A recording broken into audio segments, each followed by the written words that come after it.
Yo, it's James Davis. Today I'm making a video playing Texas Hold'em on full tilt poker for real money. Um, Nine-handed tables of 1-2 no limit, and I hope to make a lot of money. That's my big goal for the day.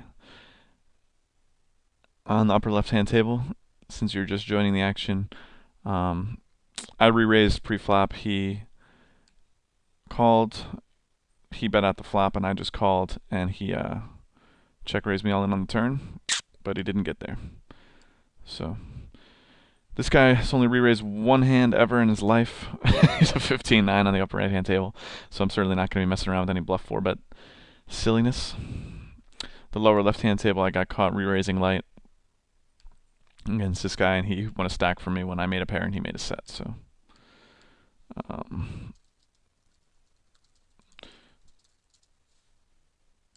that's pretty much all the action we've had so far.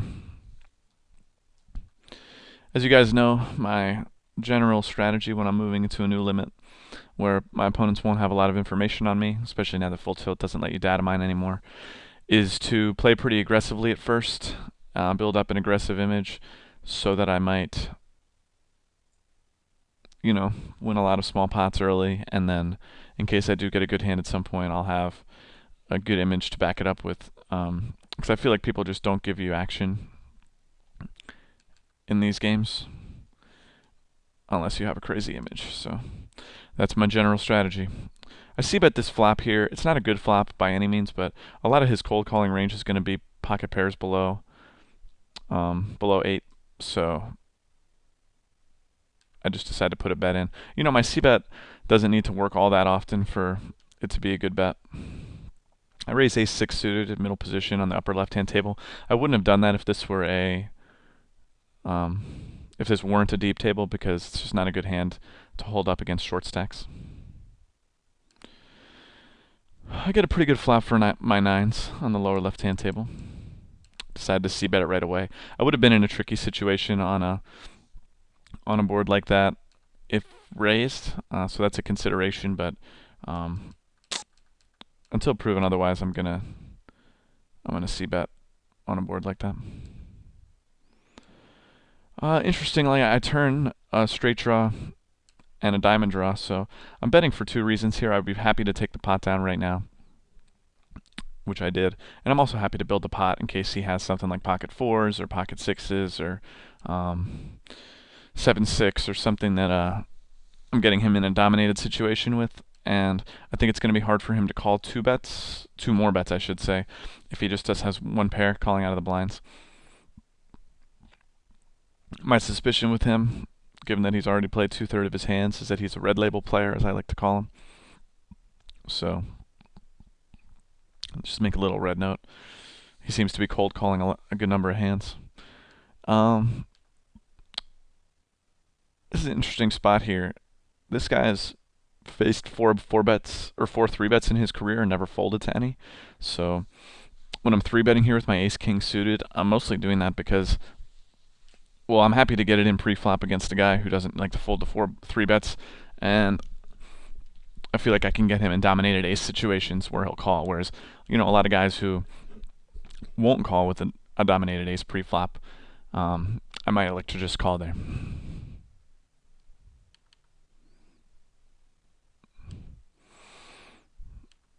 These seem to be pretty good games. I'm not typically blown away by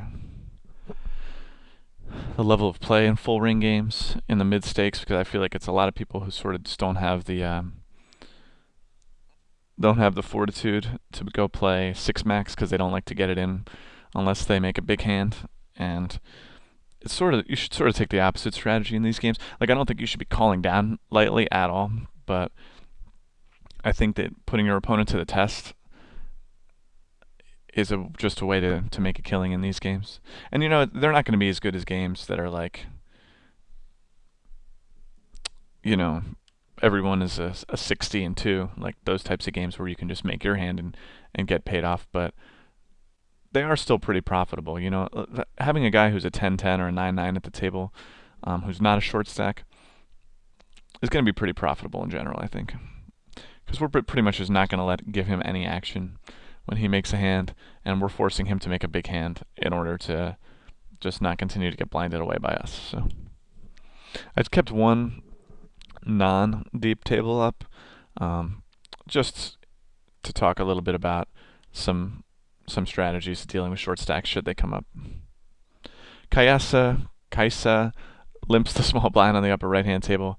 I just raise it up. I'm going to be doing that with a lot of hands against a guy who will limp the small blind, obviously.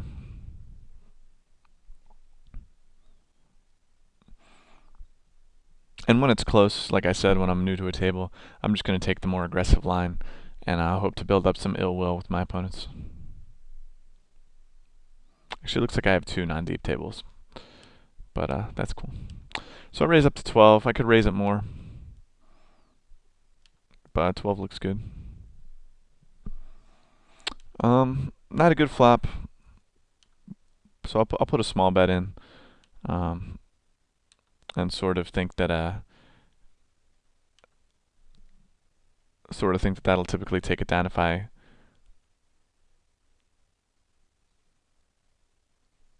I'm ahead. So this is sort of interesting. He bets, which is a little odd. Like people don't typically bet small aces here, so I'm just actually going to call once, and I'll check it to him again and see what happens. Yeah, so that was my suspicion. Like a lot of people who have small aces there, just check, taking a way ahead, way behind line, and against those opponents, I am just happy to check it down, obviously, and I think if he checks back there, I may have a check fold on the river, but I find a lot of people who have crappy garbage like 5s or 4-5 or 2-3 there will bet it just to protect against if I have overcards to their pair. So that was my logic there, and it sort of reaffirmed my decision to bet the flop because he can call with those sort of lousy gutters. So I'm going to check in with Mr. Nice Guy's stats here. He's never raised in middle position before. I certainly can't cold call.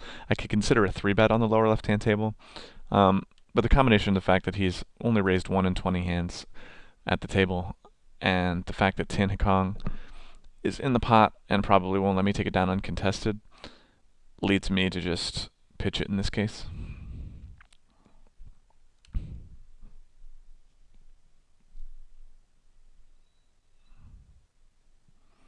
And the fact that he's c-betting too and he's played so tight to this point sort of just reaffirms my idea that I think he probably just has a hand here. It'll be an interesting hand reading exercise on the turn. If he bets, well, I'll let you guys think about it for a second. So he bets.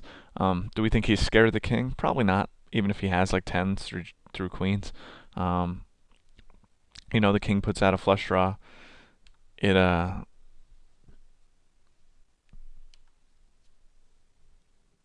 probably doesn't improve people to like a king 9, so it's probably why he's betting there. And when he bets only half pot on the river, I think he might have like a set, plausibly something like ace king. Given the fact that this guy is so poor, I would be value betting a very wide range there. But a lot of players will need a very, very strong hand to continue betting there on the river. I limped my 9-7 suited on the upper right-hand table. The short stack raised it up out of the small blind, and I just don't have much recourse when that happens.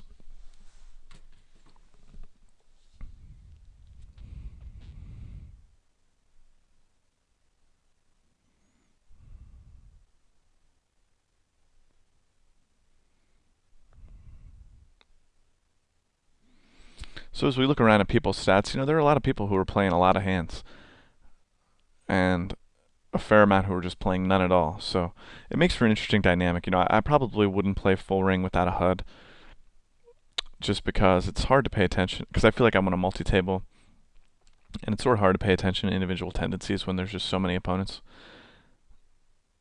And there's a very material difference between like a guy who plays 2015 and a guy who plays 10-9 that you might not notice right away, unless you're looking for it. So against 2 opponents, both of whom are pretty loose, I can consider a c-bet here, but I decide to just check it through. Given that the other guy checked back instantly, it makes me feel like he's just got absolutely nothing. So now I'm just going to bet it. And my idea was to bet the river if God, aka Father, called, because at that point I'm not going to be giving him credit for an ace. This guy is certainly deserving of a red label.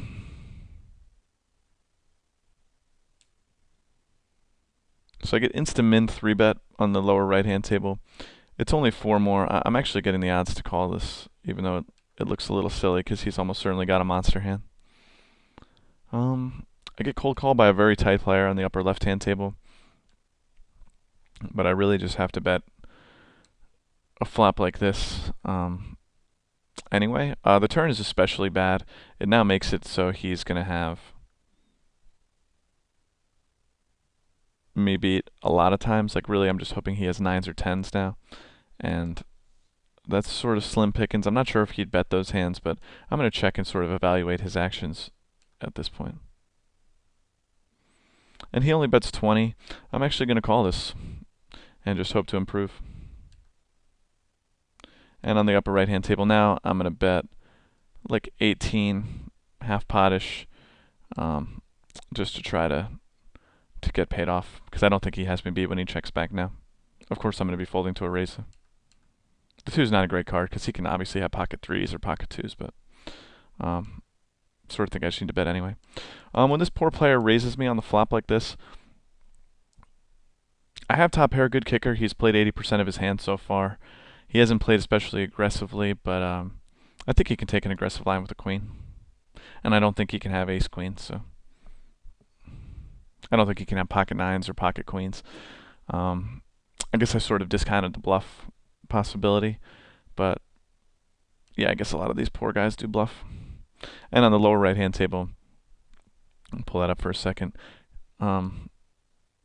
He accomplished drawing me in, because obviously on the turn there, I had my ace, which who knows if it was good or not. I had the 5 and I had the clubs, so all those considerations, and given the fact that I could win 50 more on top of the 70 that was already in there, made getting those effective odds good enough. It's God, aka Father's first ever raise on the upper left-hand table, so Jack 10 off is not going to be good enough. Against a lot of opponents, I would try to 3-bet as a bluff there. Try to take it down.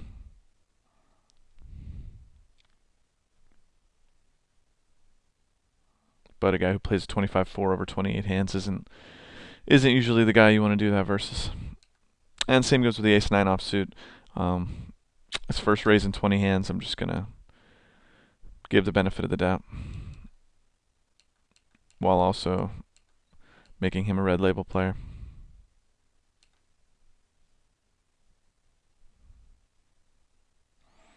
DJ Chris has actually shown that he can fold to 3-bets, so he's a guy I'm going to be keeping my eye on. M Hockey 8 is not a guy who's been able to fold to 3-bets, but he plays so many darn hands that I'm going to be 3-betting him with some frequency anyway. I expect to take this down always. Against these blinds, this is a spot where a lot of people lose money, I think. I'm going to raise any 2 on the blinds against players like this. And likewise on the upper right-hand table. When Mr. Nice Guy bets out the small blind, I just have absolutely nothing to say to that. I think he's got an overpair to the board, a set, way more than enough for me to just fold. I don't think I can ever bluff there. So, pretty standard spot. I'm actually going to raise my 8-6 suited over here. I think I'm going to buy the button a lot with Antizor giving the pot to me. Since he plays pretty tight, doesn't 3-bet much. Really, I'm only worried about Riverdon shoving, but I think that's going to happen rarely enough given the fact that he's played 0 hands in 10 that I'm not going to be especially worried. And then I can get heads up against DJ Chris New, and get myself in some good situations with a hand that has a lot of disguise possibilities, and I'm going to be able to. This is a concept you'll find me talking about a lot when deciding when to play aggressively pre-flop. I'm going to be able to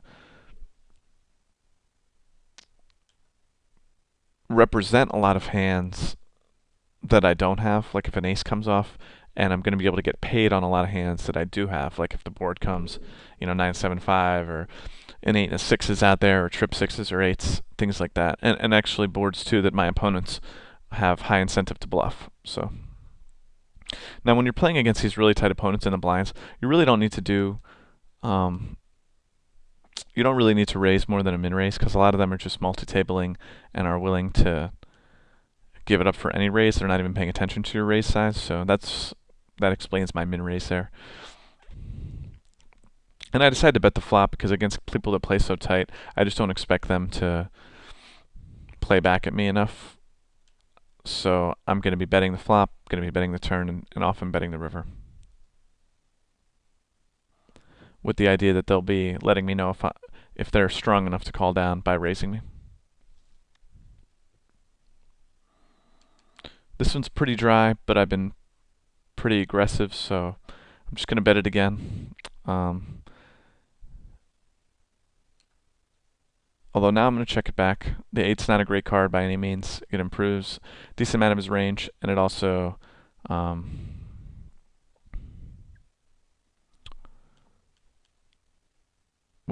sorry, lose my train of thought there. So now that he's bet the river, let's talk about a little hand reading. So certainly Queen Jack is in the picture. I'm not going to be able to bluff him off that. Sets are in the picture. Would he bet this river with King Queen? I don't know. And I think that's about the weakest hand he would bet this and fold to.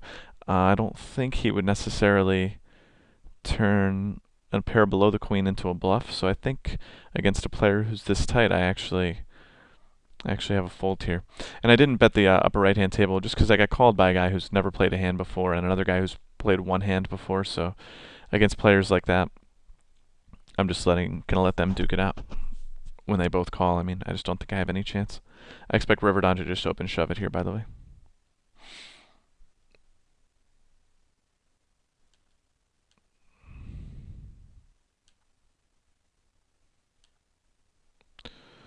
I'm going to 3-bet my King 9 offsuit down here on the lower left table.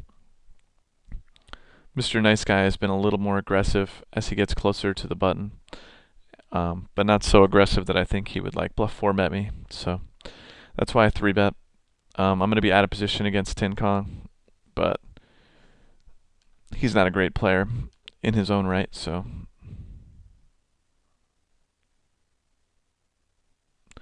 I'm not too scared to play out of position against him. And I flop an open ender with an overcard. I think this is a hand where I'm just going to bet. If he shoves, I'll probably have to go with it. The reason I bet, by the way, too, is that he can have a lot of hands that miss completely there, and ace rags, stuff like that. And I don't want to give him the initiative because I just don't know that makes sense. Because a lot of times I'll wind up checking it down with a hand that I would have just beat if I bet. Probably shouldn't have raised the Queen Jack offsuit. That was probably a little bit on the optimistic side. The flop is pretty poor, but if I bet 6 to win 10, I don't even need to win half the time. So I do that just because I think that a guy who plays 14-4 isn't exactly an expert short stacker, and against expert short stackers, I would expect them to have a pair there a lot of the time, or just a hand that they wouldn't fold for a flop like that. But against a guy who plays a little bit more unorthodoxly, I feel like I can take that down enough to justify betting out 6 into 10. And I think it's appropriate to think about all my actions in a vacuum like that, because I think too many people think well, he probably has a hand here. The thing is, even if you're right, though, you're costing yourself money unless it's... Okay, so say I bet half pot, right? That only needs to work a third of the time in order to show a profit. So right there, I'm just giving away money if he would fold a third of the time or more. And that doesn't even take into account the times where I can improve. So this is not a good flop when he limp calls, but it's a similar concept, you know. I don't think he's very likely to raise me.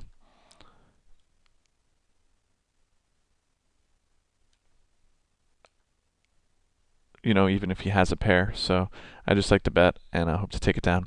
On the lower left-hand table, I zoned out there for a second because I had been 3-bet. I was just checking Godaibu's stats to see if he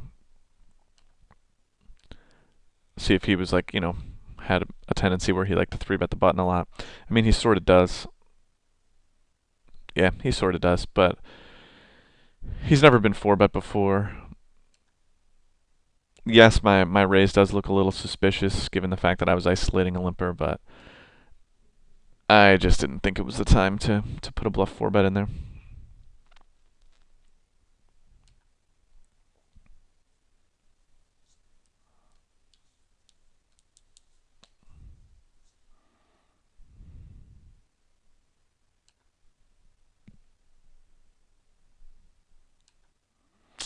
Case is pretty much going to get my respect when he or she or it raises in late position even.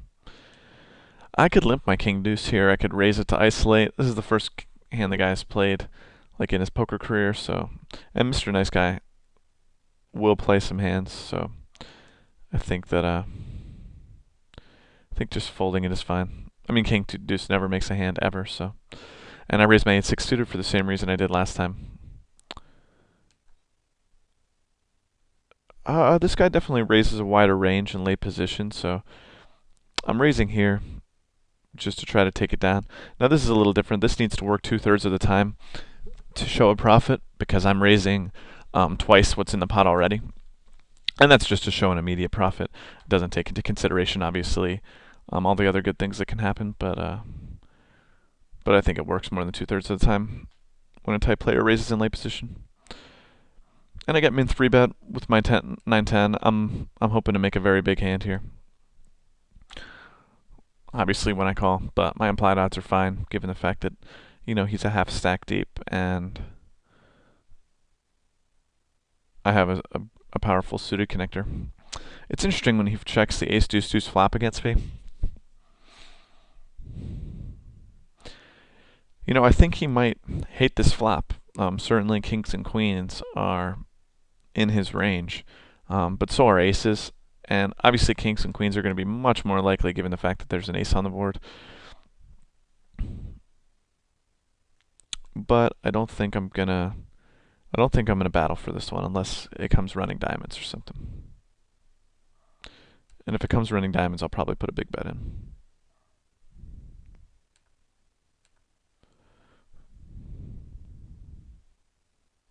I also find that a lot of people will just bet their pairs below aces here, just hoping to take it down. And but they will check a full house a decent amount of the time. And on the lower right-hand table, I'm pretty sure he just has an ace. And I'm just going for pure value now. Jack is a good card, actually. It makes it so.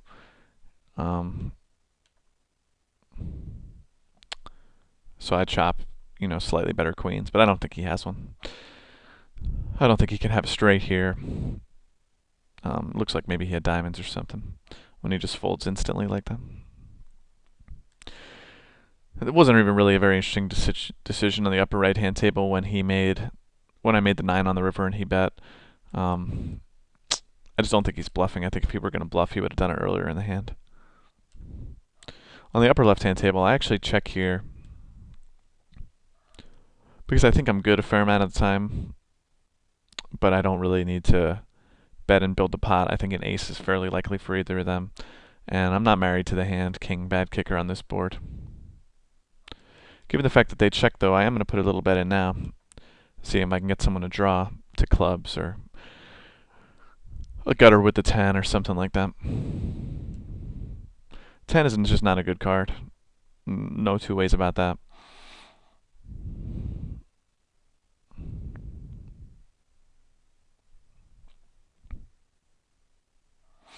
Because it's exactly the type of card he would have checked through on the flop and then called with on the turn. His bet sizing is interesting though, because now I'm basically just got to put him on. I have to decide if he has clubs or if he has a 10, because I don't think he would bet an ace here. So I think he would play a few different combos of a 10. I think he would play Jack 10 suited, 10 9 suited, Queen 10 suited, maybe 10 8 suited. I think he would play. The problem is a lot of club hands that he would play beat me anyway. So here, I think I am just going to fold it. One thing that was making me want to call was the fact that my line looks so weak, but I think even given all that, it's just too bad a situation. Because if he could have had ace X of clubs pretty easily. And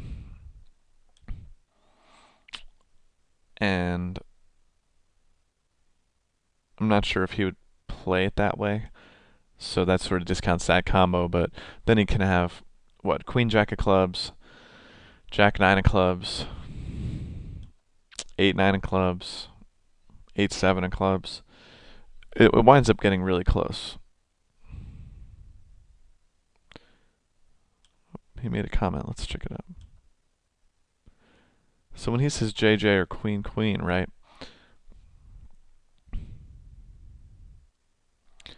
That makes me feel like it's less likely he has a 10 actually. Although he could have had a weak ace and decided to play it that way now that he's fishing for information. Like if that's his read, then he definitely is going to be capable of firing off a bet. And I wouldn't doubt at all that he would play a weak ace like that if that were his read. Because it makes sense, right? Like it's just pretty hard for me to have an ace given my line and the fact that I was a pre-flop raiser. So, I don't know. That's a really interesting hand reading exercise. It probably just requires some combination work to figure out if it's smart or stupid to fold there. I just call with my 6-5 suited on the lower left-hand table. Given the fact that a tight player is betting here, I'm not a favorite with my gutter and flush draw. So, like if he decides to go ahead and get it in. So I'm basically just calling, hoping to make a spade or a 4. And when he shoves, I think my read is probably good. This guy just seems sort of lousy from the big blind here, so I have king queen suited. I'm just gonna get it in. He's a short stack also, so. And he's got jack 10. Make a good flop, and I make it hold up even though he makes a pair.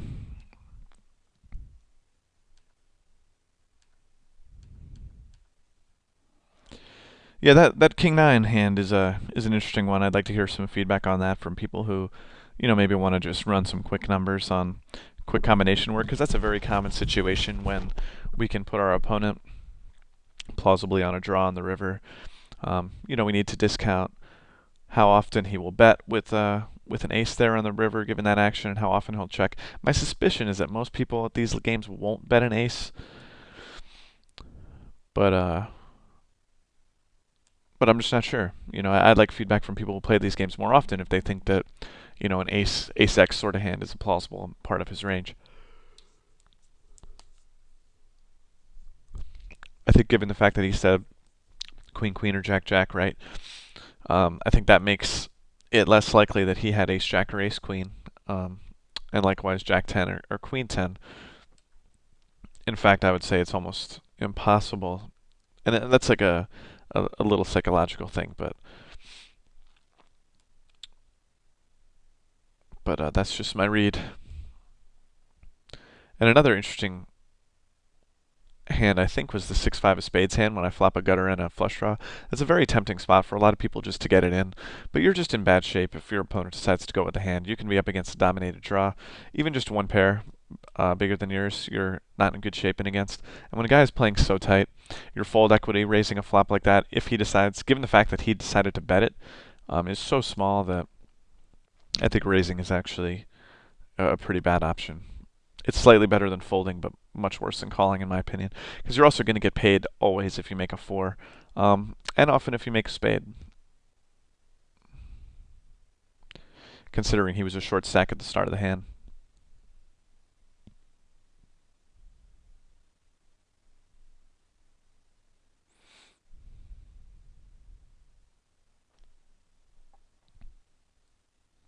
So when a 22-7 raises M hockey on the upper left-hand table, he's got to be a little discouraged on a flop like that.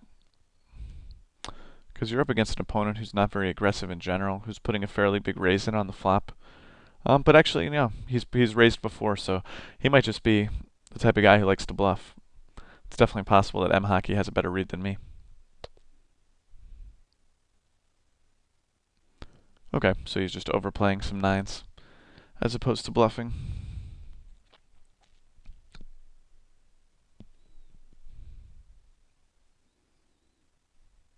That's interesting. Very interesting. M hockey raises under the gun.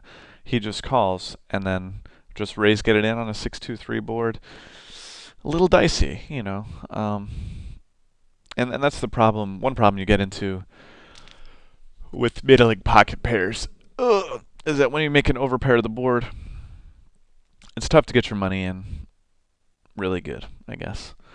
So, when you miss your set, those hands often play better as a bluff catcher than just a raise and go with it hand.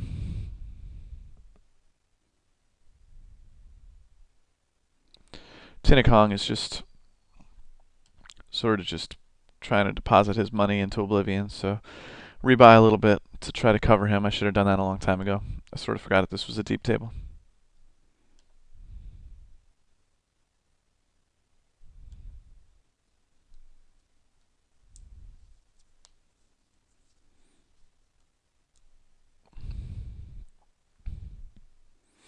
I could contemplate a re-raise squeeze on the upper left-hand table when Mr. Nice Guy raises under the gun.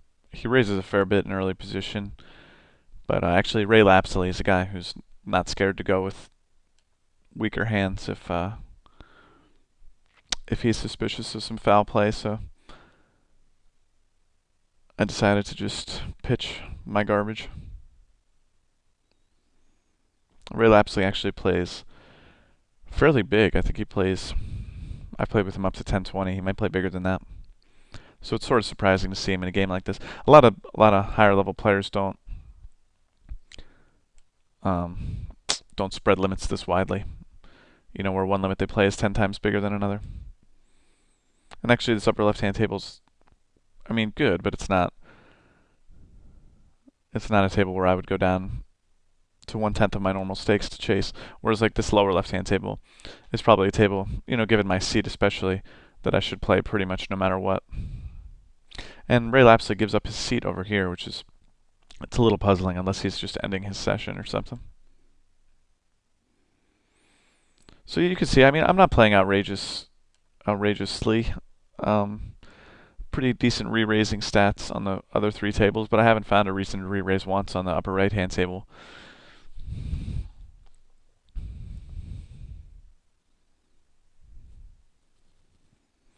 On the upper left-hand table, I think I'm just going to raise my 9-3 offsuit with these opponents here. And the antes give me additional incentive. It's effectively another set of blinds in there, so I'm going to be raising a lot more on ante tables to steal than I am on non-ante tables.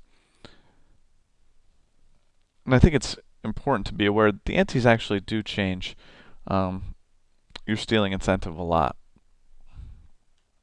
It's a very material difference. It's twice as much, and I would venture to say that no one in these games makes $1 per hand. I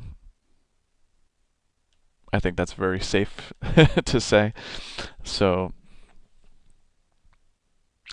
the fact that you could be in position to win the blinds, which is $3, or the blinds with antes, which is $5.50, is a huge pull, and certainly worth like a $5 investment. given the fact that you only have to win at half the time to make an immediate profit, and that so many people will defend their blinds and then just check fold the flop when they miss.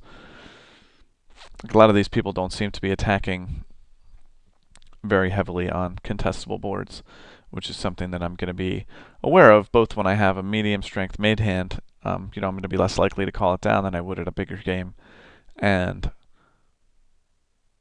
when I put my opponent on a medium-sized made hand. And against Spuds Buckley, I mean, he's played one hand in his 35-hand career with me at the table, so that's a situation where if I'm not raising any two in a small blind, I'm just taking money and lighting it on fire. I really can't stress enough how important aggressive blind play is in these games, and that both is in your open raising and in being aware of other people that are playing aggressively in the blinds. Because it's the old term, from Tommy Angelo's book, reciprocality, where you need to be making money in the spots where your opponents wouldn't make money. And in these games, everyone's going to make sets and get aces and that garbage. But if you're just winning the blinds with a huge percentage of the time, you put yourself in a spot where, excuse me, I burped. You just put yourself in a spot where you're making money where your opponents wouldn't. And I just can't stress enough how important that is. And that's when you really can start evaluating like how you're running and things. When you're making money in spots where your opponents wouldn't be, and still losing, then you can start talking about, I'm running bad or something like that. Whereas, if you just didn't happen to get the aces versus the kings one day, that's going to happen to everyone, and that stuff evens out fairly quickly. All right, so on the upper left-hand table, I've just been c-betting along. I think it's more likely that he has a king than diamonds. He's shown no ability at all to get away from a hand, so I just need to keep betting here. I think he can even call down without a king, given what he's done so far. And he just has king-jack, so that was just a pretty basic situation. And more Mr. Nice Guy has been raising pretty heavily in these game conditions, so I'm just going to re-raise him here and obviously just hope to take it down. And if he calls, I'm not going to commit suicide or anything, but he's folded to 80% of 3-bets in the past, so that's another spot where reciprocality is openly available to me, given the fact that he's going to fold a large percentage. He's raising a lot more than most people at these games, but he's also folding to 3-bets a lot more. So when he's getting active in late position, that's just open season for me to get a lot of those reciprocal dollars, little dollars that I know my opponents who are re-raising like 2% of the time are just not making.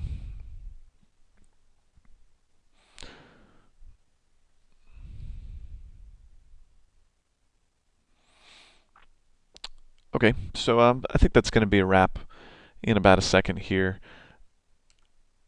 What I really hope that you guys take away from this is just the idea of aggressive blind play, both in your own open raises and in 3-betting other aggressive players, because I really feel like these games are sort of under-evolved in blind play, and I think that you're probably giving up a lot more than you think by... Yeah, as important as it is to sit on the left of this guy, Tinicong, who plays an 85-6, it's almost as valuable to be on the right of a guy like Spuds Buckley, right? Because I don't even have to pay the blinds when it's folded to me on the button or small blind with a guy like that around, because he's honestly sitting there waiting for jacks or better. Like, it's remarkable, really. And not taking that money is easily as bad as any time you pass up an opportunity to get heads up against Spuds Buckley. So I really hope that you guys can use your HUDs well and go take it to the table and just take one session. Tell me about it. Send me a private message. Send me the hand histories. I would love to see one session where you just, anytime it's close, you just fire another bet in. And this is pre-flop. If your opponents are fighting back, just get out of their way. You're certainly not making any reciprocal dollars by getting really aggressive with these guys once they start to fight back. So that being said, here I go, c-betting a 10-2-3 board on the lower left table. I'm basically putting his HUD to the test here. You know, if we've played, you know, he's played a couple hundred hands against me or something, so, or I guess just 80 hands. Funny spot when I turn the ace. I'm just going to check it. I could have put a bet in, but I think ace 10 is well within the range. I think ace king is in the conversation. I have the ace of diamonds, so you can't have ace x of diamonds, so I'm not worried about that. But I think it's almost more likely that I can get him to bluff a hand like a pair below an ace or bluff miss diamonds than it is for me to get further value once the ace comes off. Once he bets, the four of hearts on the river is a bad card. No two ways about it. It makes the five. It makes pocket fours and pocket fives improve. He could have just had me beat right away with the ace 10, but given the factors, like I said, I can't fold once I make my ace and I check it back. So I call, and he has the sevens. And I can't kill him for turning that hand into a bluff there by any means. You know, I might have, if I were a worse opponent, I might have been able to talk myself into a fold with pocket kings there. But when I'm checking that turn, if I've got a medium strength hand, and I'm talking on that board texture, so obviously like jacks are a pretty medium strength hand when that ace comes off. If I check a medium strength hand there, it's pretty unlikely that I'm going to fold it. So I make a little note, can turn made hand into a bluff, and I say see you later. So yeah, a lot of good hands today, guys. You know, I hope you guys got a lot out of it. I hope that at least some good discussion on the forums. So you know, it's a good day. Another day, another dollar, and I hope to see you guys soon. Adios.